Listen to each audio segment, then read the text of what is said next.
now to the inside story of one of the most powerful women in American political history.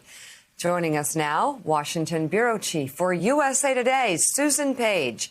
She's the author of the new book, Madam Speaker, Nancy Pelosi and the Lessons of Power. And Susan, congratulations on this book. I can't imagine what a pleasure it must have been to be working on this. What are some of the key stories or points about Speaker Pelosi that surprised even you when you were working on this? You know, Mika, one thing that surprised me was, of course, we know that she's the daughter of a legendary political figure in Baltimore. The D'Alessandros of Baltimore were as prominent as the Kennedys of Boston when Nancy D'Alessandro was born.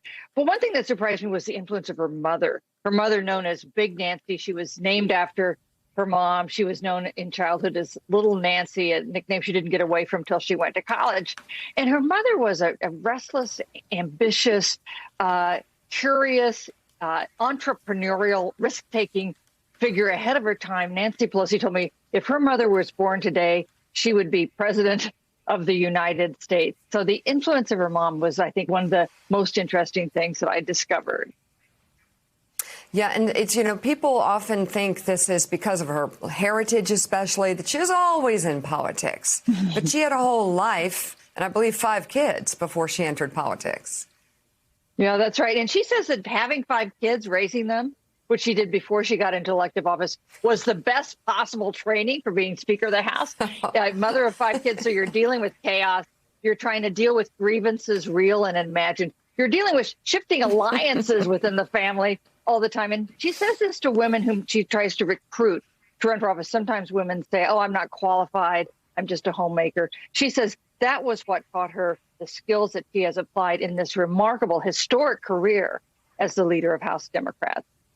That's so funny. Elise Jordan, jump in. Susan, over the course of researching your book, what was the most surprising thing that you learned about Speaker Pelosi? Well, you know, to think about her relationship with Donald Trump, one thing I found was that she had actually intended to retire after the 2016 election. She assumed, like a lot of us, that Hillary Clinton was going to be elected president. Hillary Clinton would protect the Affordable Care Act and other Democratic priorities. She could step away.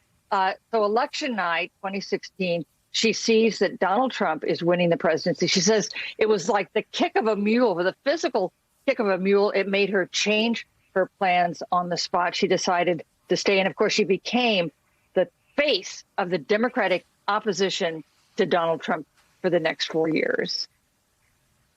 Jonathan Lemire.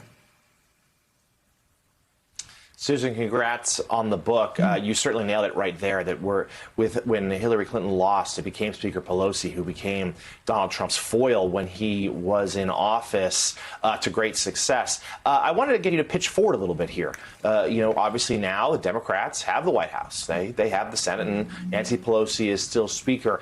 What's your perception and what's your reporting tell you that you've obviously talked to so many people close to the Speaker about what's next for her?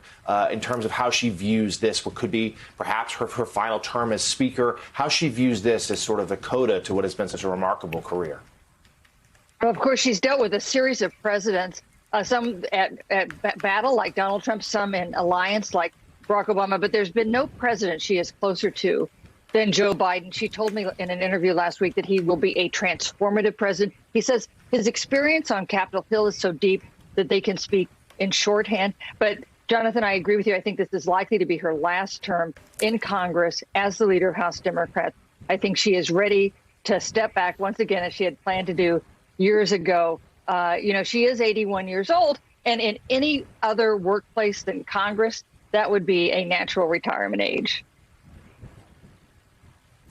The new book is Madam Speaker, Nancy Pelosi and the Lessons of Power. Susan Page, congratulations. Thank you so much for coming on and sharing your book with us this morning. Hey, thanks so much for watching our YouTube channel. You can follow up on today's top stories and breaking news, or catch up on your favorite MSNBC shows all in one place. Download the NBC News app today.